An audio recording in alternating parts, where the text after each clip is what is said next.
হনুমানজির পঞ্চমুখী রূপের ব্যাখ্যা। নমস্কার বন্ধুরা, সকল সনাতনী বন্ধুদের আমার চ্যানেলে স্বাগত। হনুমান সংক্রান্ত অনেক পৌরাণিক ঘটনা আমরা জানি। আজ এই বিশেষ পর্বে জানাবো হনুমানজির পঞ্চমুখী রূপের ব্যাখ্যা ও এই রূপ ধারণের কারণ। কেন বজরংবলীকে পঞ্চমুখী রূপে অবতীর্ণ হতে হয়েছিল তার উত্তর রামায়ণেই রয়েছে। রামায়ণ অনুসারে প্রভু শ্রীরাম এবং রাবণের যুদ্ধ চলাকালীন পরাজয় এড়াতে রাবণ তার ভাই রাবণের কাছে সাহায্য চেয়েছিলেন।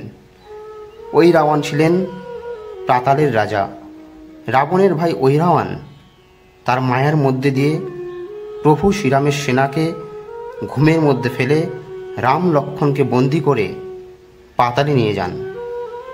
হনুমানজি রাম ও লক্ষ্মণকে উদ্ধার করতে পাতাল লোকে যাওয়ার পরে সম্মুখীন হন মকরধ্বজ নামে এক যোদ্ধার। তাকে পরাজিত করে পাতালের অভ্যন্তরে গিয়ে হনুমান দেখলেন সেখানে 5টি মোমবাতির 5টি শিখা জ্বলছে। এইগুলোই রাবণের শক্তির উৎস। এই সময় হনুমান পঞ্চমুখী রূপে অবতীর্ণ হন। পঞ্চমুখ অবতারে হনুমান তার 5টি মুখ দিয়ে একসাথে সেই 5টি মোমবাতি নেভান ও পরে রাবণের ভাই রাবণকে যুদ্ধে পরাজিত ও হত্যা করেছিলেন এবং ভগবান শ্রীরাম ও লক্ষ্মণকে মুক্তি দিয়েছিলেন। এই হল পঞ্চমুখী রূপে অবতীর্ণ হওয়ার কারণ। ভারতীয় জ্যোতিষশাস্ত্র, বাস্তুশাস্ত্র এবং আধ্যাত্মিক জগতে হনুমানের এই রূপের গুরুত্ব অপরিসীম। 5টি মুখে রয়েছে নির্দিষ্ট নাম ও ব্যাখ্যা। প্রথম মুখটির নাম শ্রী হনুমান। এই মুখের তাৎপর্য হল এই মুখটি পাপের সমস্ত দাগ দূর করে এবং মনের বিশুদ্ধতা দেয়। দ্বিতীয় মুখটির নাম নরসিংহ। এই মুখের তাৎপর্য হল এই মুখটি শত্রুদের ভয়কে সরিয়ে দেয় এবং বিজয় দেয়।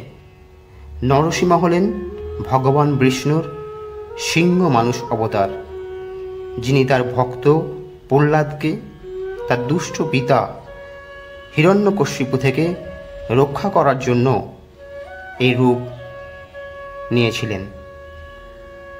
তৃতীয় মুখটির নাম গরুড়।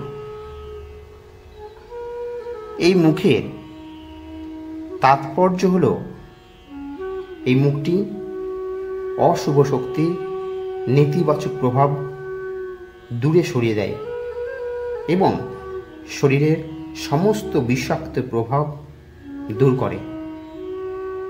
গরু হলেন ভগবান বিষ্ণুর বাহন। চতুর্থ মুখটির নাম বরাহ। এই মুখও বিষ্ণুর একটি অবতার অনুসারে সৃষ্ট। এই মুখটি সুখ ও সমৃদ্ধি দান করে এবং মনকে শান্ত রাখে। পঞ্চম মুখটি হয়গ্রীব। এই মুখটি ঘোড়ার আকৃতি বিশিষ্ট। এই মুখে শক্তি ও জ্ঞান দান করে ও আধ্যাত্মিক উন্নতি ঘটায়। রুদ্র অবতার হনুমান কল্যাণের দেবতা হিসাবে বিবেচিত হন। শাস্ত্রমতে পঞ্চমুখী হনুমানজি তার ভক্তদের সমস্ত দুর্ভোগকে নষ্ট করে দেন এবং নিয়মিত তার আরাধনা অপার ঐশ্বর্য ও সমৃদ্ধি প্রদান করে। পবনপুত্র হনুমানকে প্রণাম জানিয়ে শেষ করছি আজকের এই পর্ব। বন্ধুরা, ভিডিওটি ভালো লাগলে একটি লাইক করুন, আর এইরকম আরও পুরাণ কাহিনী শোনার জন্য অবশ্যই চ্যানেলটি সাবস্ক্রাইব করুন।